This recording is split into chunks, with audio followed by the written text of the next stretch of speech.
우리가 만드는 국어 2학년 양반전 본문을 이어서 보겠습니다. 교과서는 33쪽입니다. 지난 시간에 양반전 도입부 내용을 살펴봤었는데요.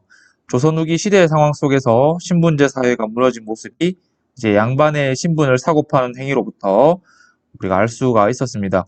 오늘은 양반의 신분을 사고 파는 그 행위를 증명해주는 양반 매매 증서의 내용을 통해서 조선시대 양반의 모습이 어떠하였는지, 또 작가 박지원이 양반의 어떤 점을 비판하고 있는지에 대해서 살펴보도록 하겠습니다. 먼저 본문 한번 읽고 내용 정리하겠습니다. 걸륭 10년 9월에 이 증서를 만드노라. 이 문서는 천섬으로 양반을 사고 팔아서 환곡을 갚은 것을 증명한다. 양반이란 여러 가지로 일컬어진다. 글을 읽으면 선비라 하고, 벼슬을 나면 대부라 하고, 덕이 뛰어나면 군자라고 한다. 무관은 서쪽에 늘어서고 문관은 동쪽에 늘어서는데 이것이 바로 양반이다. 따라서 선비, 대부, 군자, 무관, 문관 가운데에서 좋을 대로 부르면 된다. 더러운 일을 딱 끊고 옛사람을 본받고 높은 뜻을 가져야 한다. 매일 새벽에 일어나 등잔을 켜고서 눈은 가만히 코끝을 내려보고 발꿈치를 궁둥이에 모으고 앉아 얼음 위에 박 밀듯이 동네 박이를 줄줄 외워야 한다. 배고픔과 추위를 참고 견디며 가난 타령은 아예 하지 말아야 한다. 어금니를 딱딱 마주치고 뒤통수를 톡톡 두드리며 침을 입안에 머금고 가볍게 양치질 하듯이 삼켜야 한다. 소매자락으로 털모자를 닦아 먼지를 떨어내며 모자의 물결무늬가 뚜렷하게 해야 한다. 세수할 때는 주먹으로 비비지 말고 입냄새가 나지 않게 이를 잘 닦아야 한다. 소리를 길게 뽑아서 종을 부르며 신발을 땅에 끌듯이 느릿느릿 걸음을 옮겨야 한다. 고문 진보, 당시 품위를 깨알같이 베껴 쓰되 한 줄에 100자씩 써야 한다. 네, 교과서 33쪽에 나오는 첫 번째 매매 증서의 내용입니다. 조선 영조왕 9월에 만든 증서라고 나와 있죠. 자, 두 번째 줄을 보면요. 양반 매매 증서를 작성한 목적을 언급하고 있습니다. 부자가 양반의 빚을 대신 갚아줌으로써 양반의 신분을 사고 파는 거야 라고 이야기하는 거죠. 다음은 양반을 부르는 여러 가지 다양한 호칭에 대해서 나옵니다. 글을 읽을 때는 선비라 하고, 또 벼슬을 하면 대부라고 하고, 덕이 뛰어나면 군자라고 하고, 무관도 있고 문관도 있고, 무관과 문관을 합쳐서 양반이라 하고, 여튼 이것들 중에서 좋을 대로 부르면 된다라고 양반을 부르는 다양한 호칭에 대해서 이야기를 하고 있습니다. 자, 그 다음 부분 보면 더러운 일을 딱 끊고부터 100자씩까지 써야 한다까지는 양반이 반드시 지켜야 할 덕목과 행실에 대해서 이야기를 하고 있습니다. 야, 부자 너 이제 양반 할 거잖아. 그러면 이런 것들을 지키면서 살아야 돼 라고 이야기하는 거죠. 어떤 것들이 있는지 한번 볼까요? 네, 먼저 더러운 일을 하면 안 된다고 합니다. 매일 새벽같이 일어나서 불 켜고 책을 읽는데 누워서 읽는 게 아니고 반듯하게 앉아서 어려운 책들을 읽어야 합니다. 또 배고프다고, 또 춥다고, 덥다고, 아니면 돈 없다고 찡찡대지도 못합니다. 보기 싫은 행동들은 당연히 해서는 안 되고, 세수할 때도 이렇게 해라, 양치할 때도 이렇게 해라, 지켜야 할 것들이 많은 사람들인 것 같습니다. 그리고 또 어려운 책들을 한 줄에 100자씩 베껴 써야 한답니다. 만약에 제가 조선시대에 태어나더라도 양반은 되지 못할 것 같습니다. 아마도. 이어서 보겠습니다. 손에 돈을 쥐지 말고 쌀값을 묻지 말고 더워도 버선을 벗지 말고 맨상투로 밥상에 앉지 말고 밥보다 국을 먼저 먹지 말고 물을 후루룩 마시지 말고 젓가락으로 방아를 찢지 말고 생파를 먹지 말고 막걸리를 들이켠 다음 수염을 쭉 빨지 말고 담배를 피울 때는 볼이 움푹 패도록 빨지 말아야 한다. 화가 난다고 아내를 때리지 말고, 그릇을 내던지지 말고, 아이들에게 주먹질을 하지 말고, 죽으라고 종놈을 야단치지 말아야 한다. 소와 말을 꾸짖되 그것을 판 주인까지 싸잡아 욕하지 말고, 아파도 무당을 부르지 말고, 제사 지낼 때 중을 부르지 말고, 추워도 화로에 곁불을 쬐지. 양반은 또 어떤 행동을 해야 하죠? 보면 돈도 만지면 안 돼. 쌀값이 얼마인지도 물으면 안 되고, 거선도 벗으면 안 돼. 국보다 밥을 먼저 먹어야 되고, 물도 조심해서 마셔야 되고, 젓가락을 식탁에 탁탁 치지도 못하고, 막걸리를 먹고 수염에 묻은 막걸리를 빨아먹지도 못하고, 담배 필 때도 살살 펴야 되고, 엄청 많죠. 바로 체면과 형식의 얽매인 양반의 모습을 볼 수가 있는 겁니다. 결국 무슨 얘기냐? 실생활과 관련된 일을 멀리하라는 것. 그 다음에 양반이라면 격식을 위해서 어느 정도의 불편함은 감수해야 한다는 것을 이야기하고 있습니다. 자, 이어진 내용을 보면 때리고 던지고 주먹질하고 야단치고 이런 건 다 당연히 안 되겠죠. 침도 튀기면 안 돼, 소도 못 잡아, 노름도 못 해. 양반이란 신분은 다른 사람이 볼 때 격식을 차리는 사람이 되어야 하는 겁니다. 1차 매매 증서를 통해서 양반이란 마땅히 지켜야 할 일들을 지키지 않으면 문제 제기를 하겠다라는 내용까지 포함되어 있습니다. 이어서 보겠습니다. 이에 관청의 하인이 탁탁 도장을 찍는데 그 소리는 마치 북을 치는 것 같고 찍어놓은 모양은 하늘에 별이 펼쳐진 것 같았다. 호장이 증서를 다 읽고 나자 부자는 어처구니가 없어서 한참이나 멍하니 있다가 말하였다. 양반이라는 게 겨우 요것뿐입니까? 저는 양반이 신선 같다고 들었는데 정말 이렇다면 너무 재미가 없는 거요? 원하옵건대 제게 이익이 되도록 문서를 고쳐주십시오.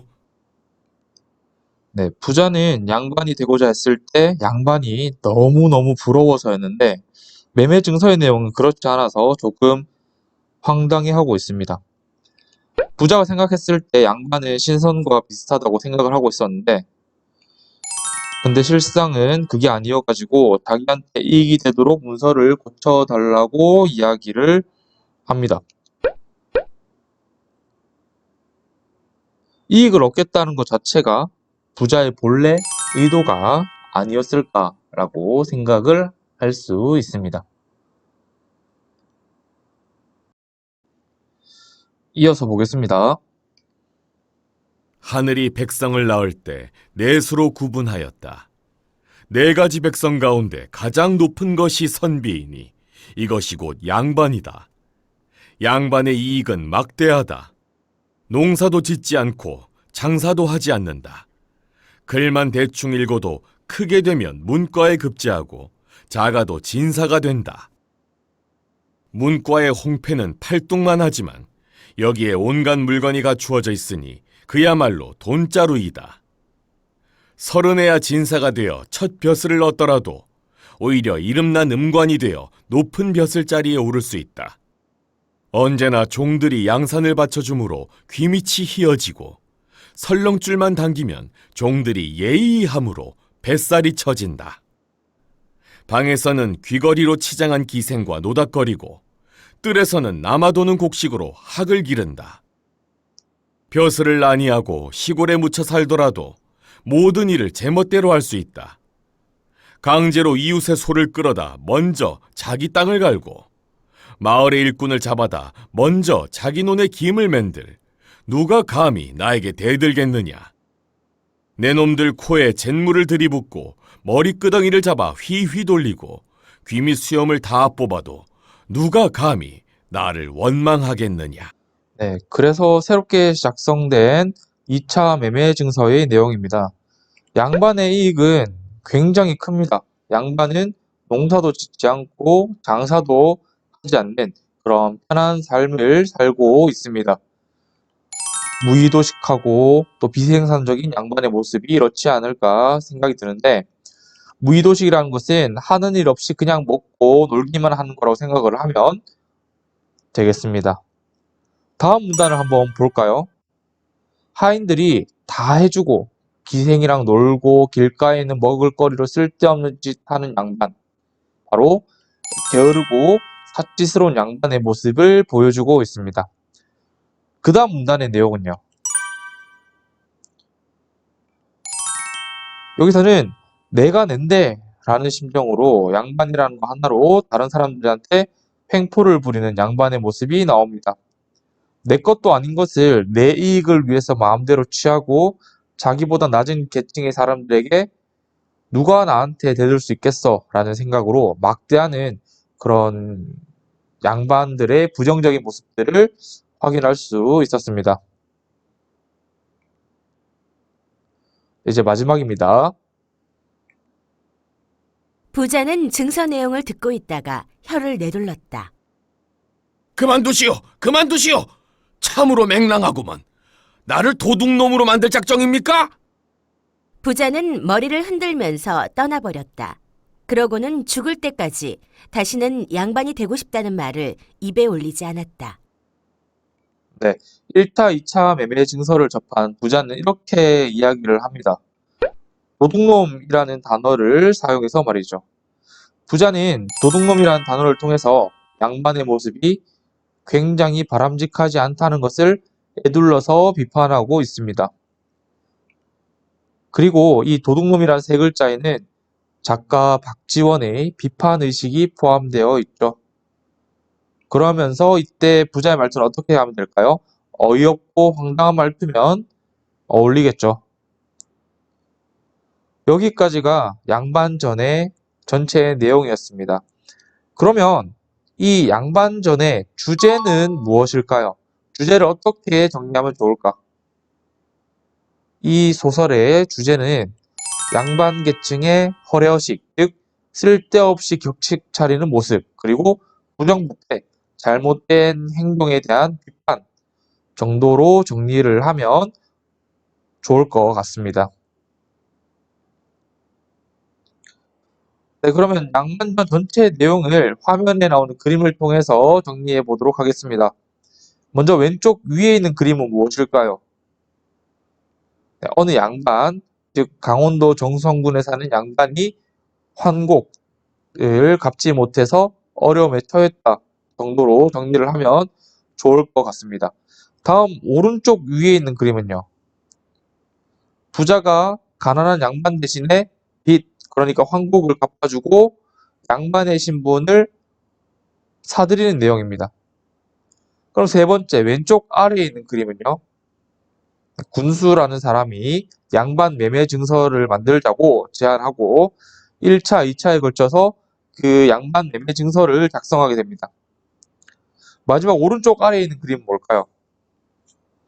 부자가 이제 두 차례에 걸친 증서 내용을 듣고 양반의 신분을 얻는 것을 그만하자고 이야기를 합니다. 자신은 도둑놈이 아니라면서 말이죠. 이렇게 박지원의 양반전 내용을 정리를 할 수가 있겠습니다.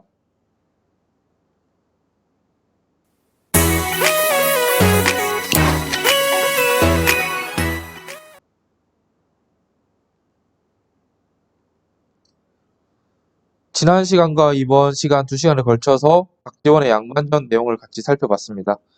수업 후에도 스스로 양반전 내용을 정리해 보도록 하고요. 다음 시간에 현진건의 운수 좋은 날을 학습하도록 할 테니까 교과서 46쪽에 있는 소설 전문을 먼저 읽어 오도록 합니다. 오늘 수업은 여기까지 하겠습니다. 수고했습니다.